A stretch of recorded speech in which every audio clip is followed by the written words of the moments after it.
Hello guys, andito naman ang inyong maintenance electrician na experience lang ang puhunan. Hindi nagmamagaling dahil may magaling pa naman sa akin. Pwede na! Baka nagtataka kayo ay dilim na ay andidi pa ako sa rooftop. Alam niyo ba na maghapon ko hinintay upang gawin itong trabaho na ito?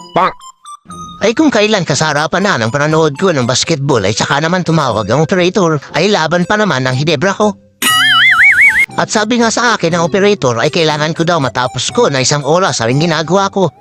Ay sa galing naman, ay aba ang sabi ko. Ito ka nasisira, ulo.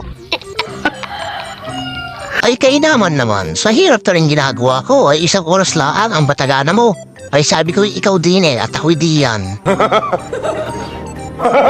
Aba ay nagpaliwanag naman. Ang sabi ay 1 oras lang daw ay babalik na si madam. Ay di ako'y pandalas na diyan. Ay di aray nga at tatapos ko naman, kaya ang pagbaba ko ay talo naman ang barangay 2-0 na.